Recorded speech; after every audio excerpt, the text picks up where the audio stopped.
Good morning, dear students. My name is Kumar Gaurav. I welcome you all today.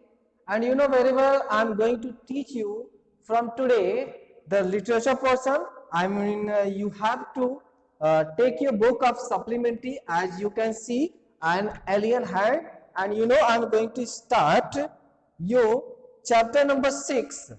Chapter number 6. Chapter 6. I want something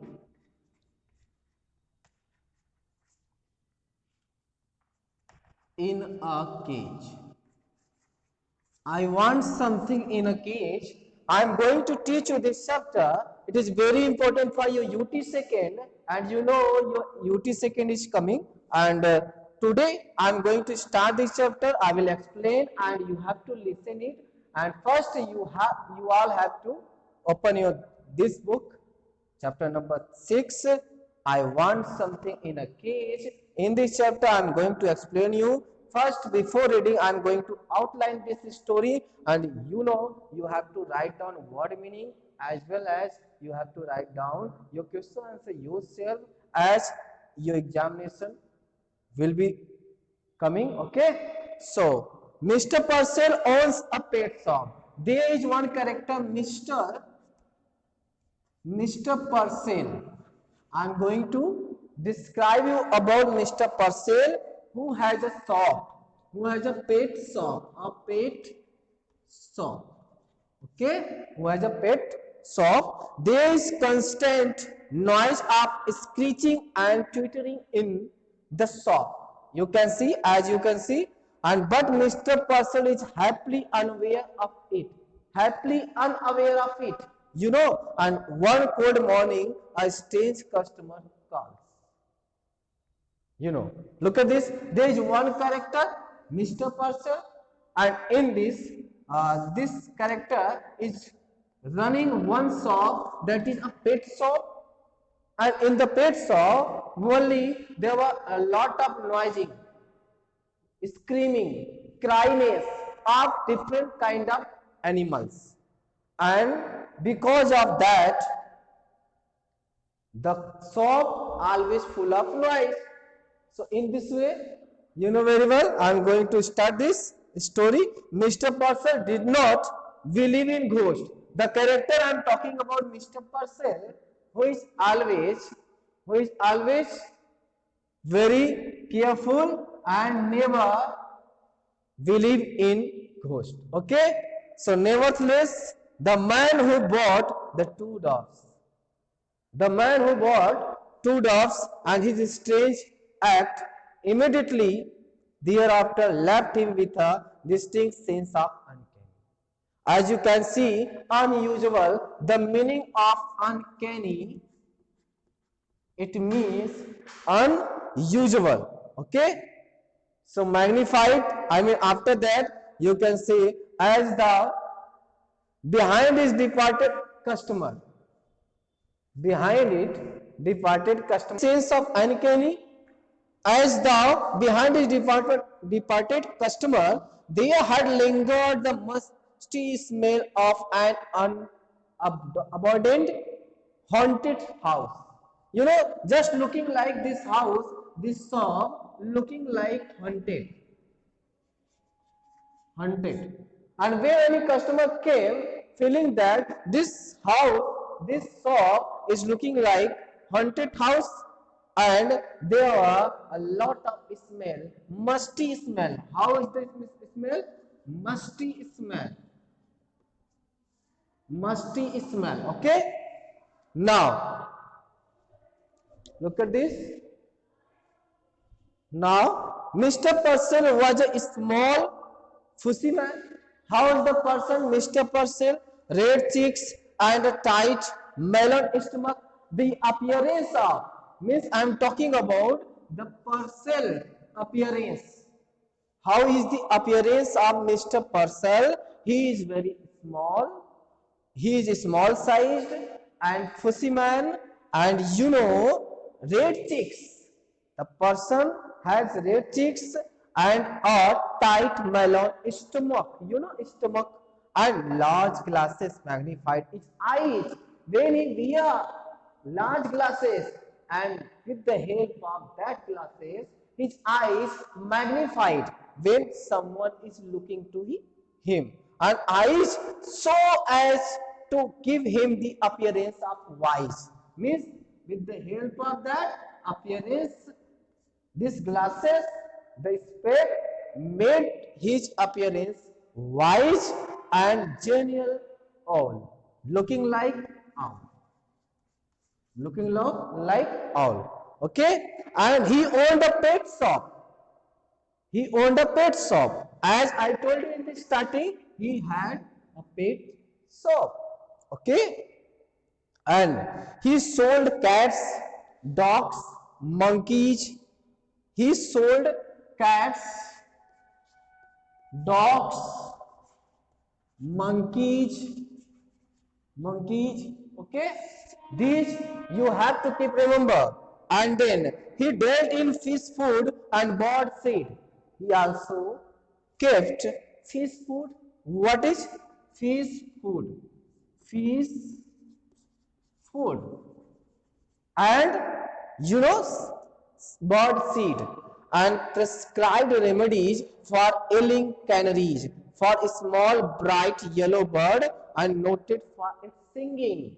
For yellow means canaries means yellow bird, and for that displayed on his shelves long rows, on his shelves just like this, and on that he kept everything, every bird, and ornate and glided cages also, glided cages. He considered himself something of a professional man. Means he also considered himself something as a professional man, even he is a very small, a pet shopkeeper, but he considered himself as a professional man. Okay, a constant state of movement provided his shop. Means constant state of movement provided his shop, whispered tutors, sly, rustling, squeak chips. As I told you in the starting, you know very well the sound of the different kinds of animals and birds. Squealing, I mean, it's screaming, crying, making noise. It is means with the help of the noises, the shop was full of looking like haunted, and small feet scampered in frantic circle, frightened and bewildered, blindly seeking across the shelf pulsed this endless flicker of life.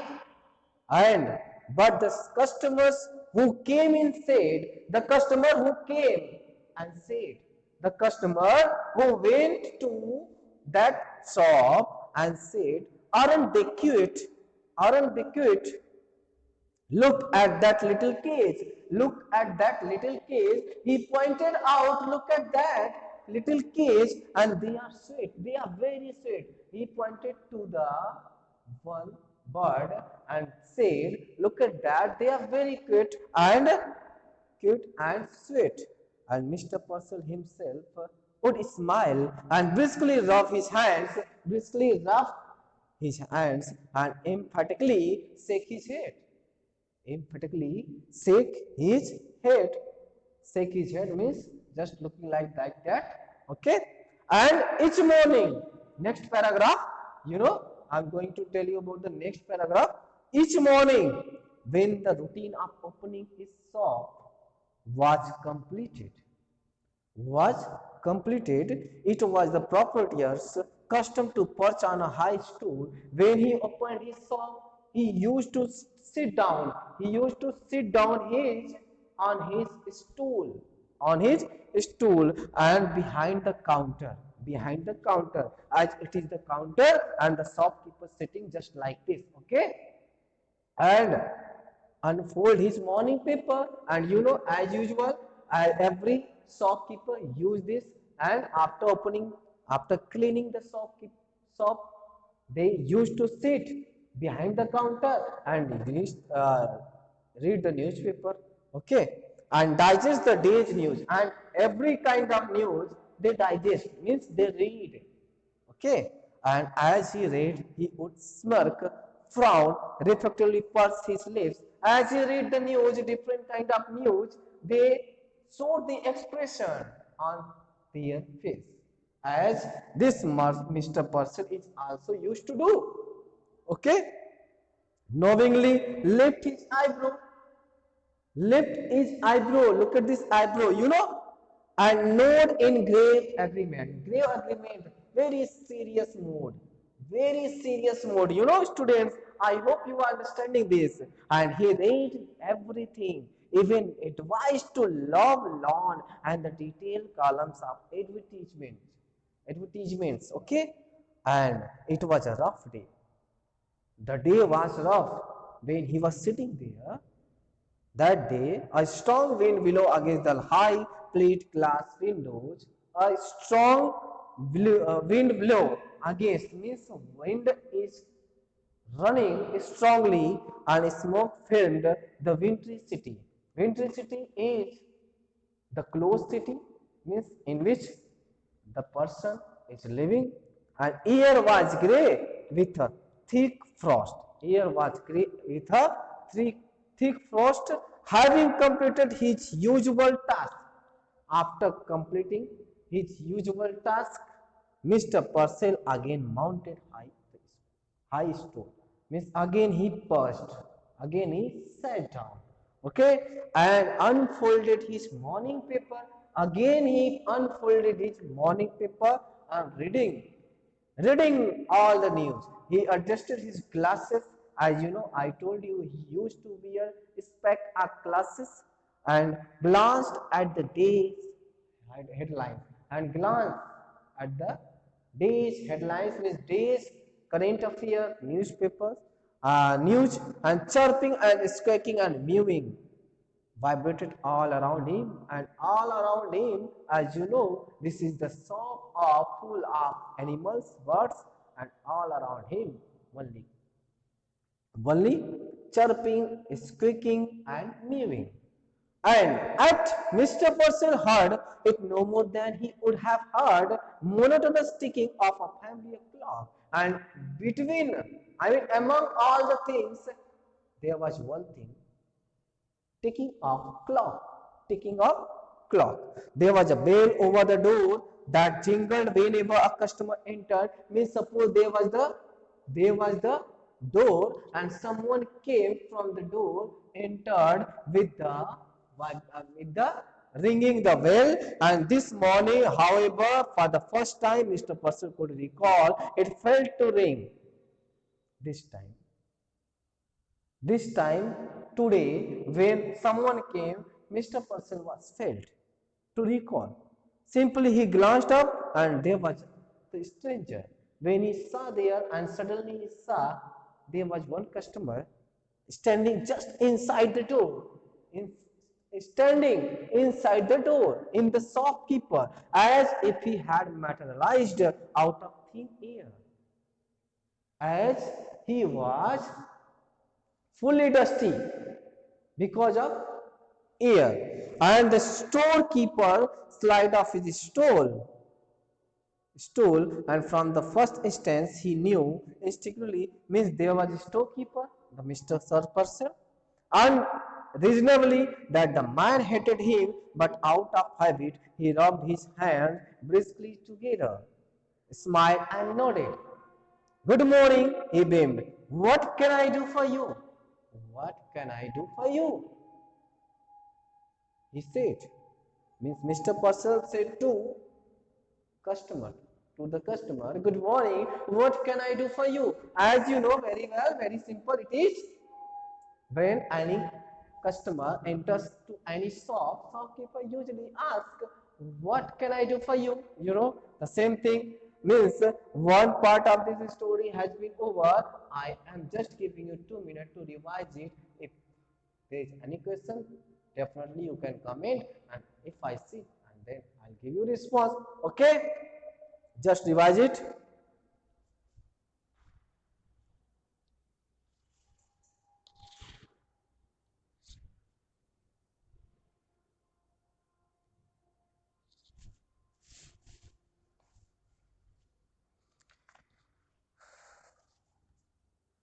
Okay, students, I hope you have done it.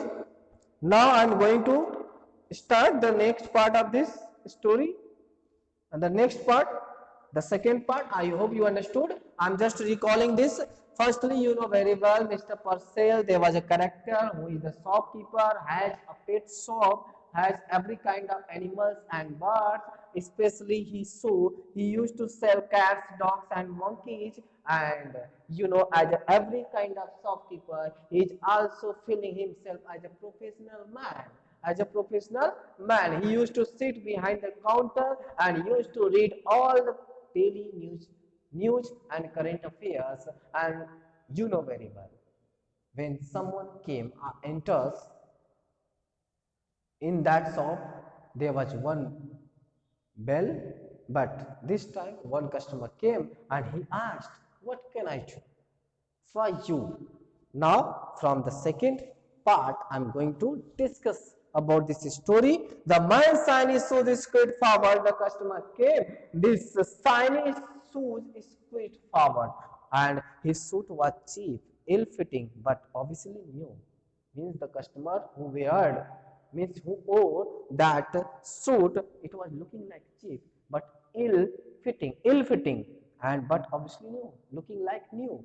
And he had a settling glance and close cropped hair. He has close cropped hair. And ignoring Purcell for the moment, he rolled his gaze around the shadowy shop. He gazed around, he rolled everywhere. Means his eyes rolling everywhere to see the birds, animals, okay, and nasty morning, volunteered the shopkeeper. Nasty morning. He clasped both hands across the melon-like stomach, he said, both hands, and said, smile importantly. I see by paper we are in for a cold spell. Now what was it you wanted? The customer said, the shopkeeper said, Mr. Purcell said to the customer, what you wanted? What's your wish? Why you came here? You know? The man stared closely at Mr. Purcell. By listening that man, the customer stared to Mr. Purcell, you know, and as thou just now aware of his presence, he said, I want something in a cage. He just told this line, and it is the line of your chapter.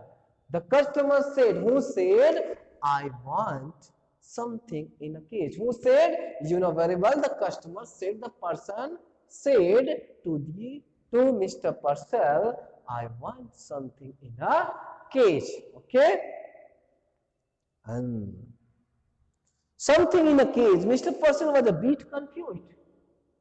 The shopkeeper, the Mr. Purcell, after listening to it, said, something in a cage. You mean some sort of pet? You mean you want some sort of pet animals, pet birds? I mean what I said, snapped the man. Man addressed, I mean what I said. Something in a cage. Again replied, something in a cage. Okay? And something that is small. Something in a cage and something that is small. Okay? What the customer wanted? Something in a cage and something that is small. I see Hassan, the storekeeper, not at all certain that he did. His eyes narrowed gravely and he pursed his lips. He just rounding his eyes and pursed his lips. And now let me think, a white rat? White rat? You want white rat? Perhaps I have some very nice white rats. He said, I have some very nice white rats. But man said, the customer said, no, I don't want rats. The customer said, not rats, not rats. Something with wings, something that flies. Means, he said, I want something with Something with wings, something that can fly. You know, that can fly. It means clearly means that he wants something, that something is like bird. He wants bird. Oh, Mr. Purcell exclaimed, a bird! You want a bird! Okay, you want a bird. Look at that. A bird's all right, okay. The customer pointed suddenly to a suspended cage which contained two snowy birds. Means suddenly the customer pointed out. The customer pointed out. What pointed out? Okay. Two snowy, two snowy birds. Two snowy birds. The customer said, doves. How much for those? He said doves. He wanted doves. And asked about the price of them. Came the prompt answer. Answer came. 550 and a very reasonable price. They are a fine pair, very fine pair, two snowy birds, that those are doves, and the price was a very fine, means 550. 550. The man was obviously crestfallen. He has hesitantly produced a $5 bill. He hesitantly produced means gave him $5 bill. I'd like to have these birds, but this is all I have got. Means he said, I have only $5. $5. Okay. But he wanted those. Mentally, Mr. Purcell made a quick calculation. Means in mind, Mr. Purcell made a quick calculation, and which told him that a 50-cent reduction, he could still reap a tidy profit. Means with the 50%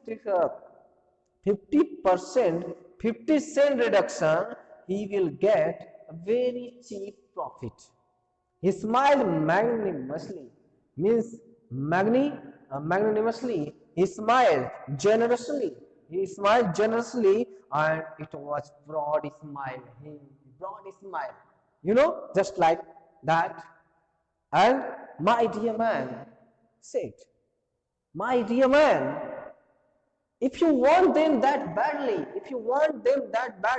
you can certainly have them for $5. And I'll take them. He laid his $5 on the counter.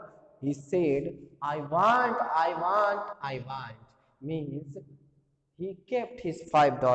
Mr. Purcell tottled a cheap toy and unhooked the case and handed it to his customer. And Mr. Purcell went to the cheap toy and picked up that case and handed over it to the customer.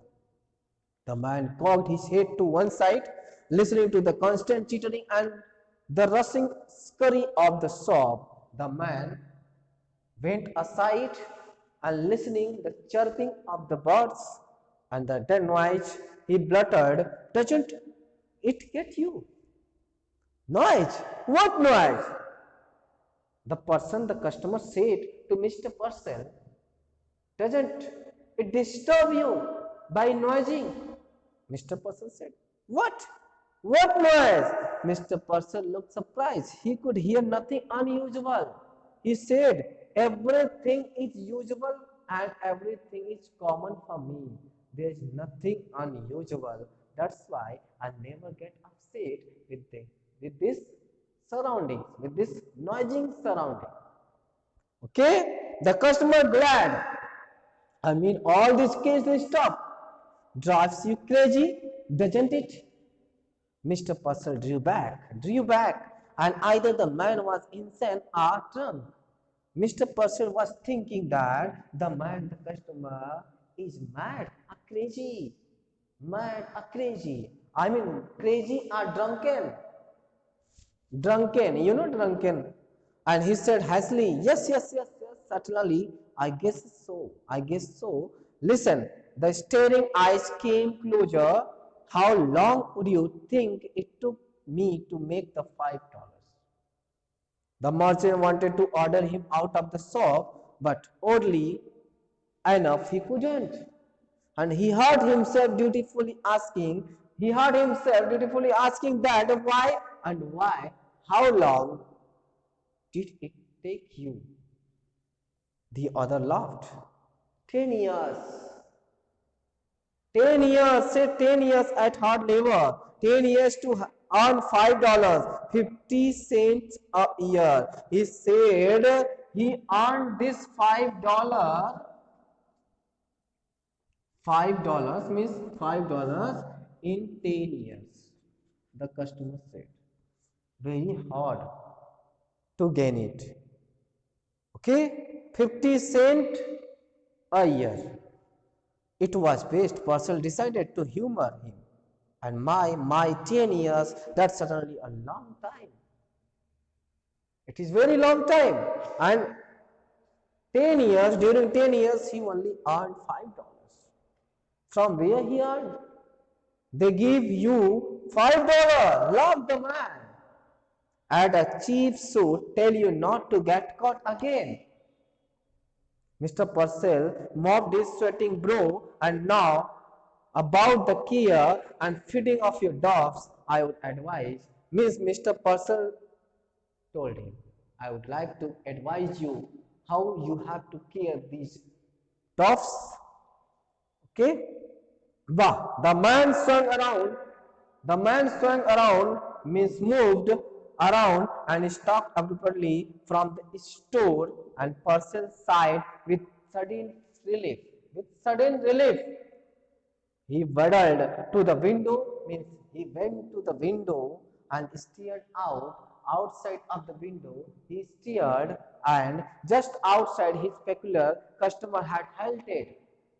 He was holding the case shoulder high, means shoulder high. In this way, he holding the case and staring his purchase, then opening the case, opened the case into the ear. He tossed, reaching inside, drew out one of the dogs and tossed into the ear. Tossed into the ear, and he drew out the second and tossed it after the first. Means in this way, one after another, he picked it out, means two doves, he picked it out and threw into the air. They rose like wind-blown bars of fluff and were lost in smoky grey of wintry city. You know wintry city in this winter season?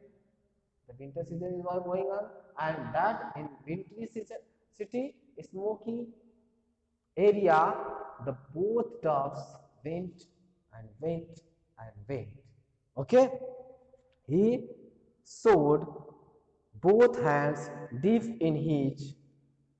Then he dropped the cage and sewed both hands deep trouser pockets and hunched down his head and shuffled away. And then he kept his hand into the pocket and shuffled again, walked, and the merchant flew was puckered with perplexity. Means the merchant, Mr. Purcell, was surprised to see that the scene how the customer bought and then flew away, made the birds flew away.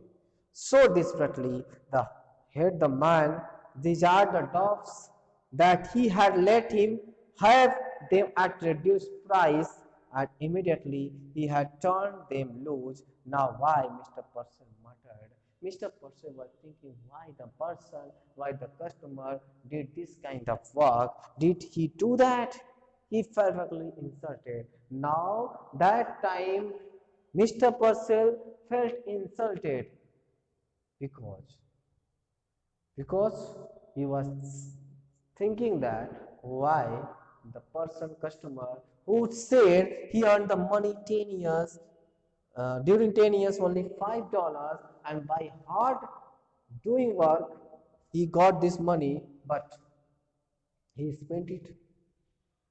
He spent it because of the circumstances. As you know, he also was in prison, and from there he earned $5 in 10 years. Then he understood the difficulty difficulty of prison. That's why he just made two doves flew in the fly in the air. Okay, means in this way, the students, dear students, I hope you understand the story, the chapter number 6. I want something in a cage, and you know very well, and listen this story properly and see this video again and again, and try to solve all the question answer of this, and one liner question answer you can, as it is given and given in the chapters. Okay, so I hope you understood it, and if there is any problem you can ask, and next day I'll start next chapter. Thank you very much. Have a nice day. Bye bye. Take care. Note your notes should be sent by you. Okay, just make your note properly and do it. Okay, do revise again and again, then prepare yourself for your examination. Thank you very much. Bye bye.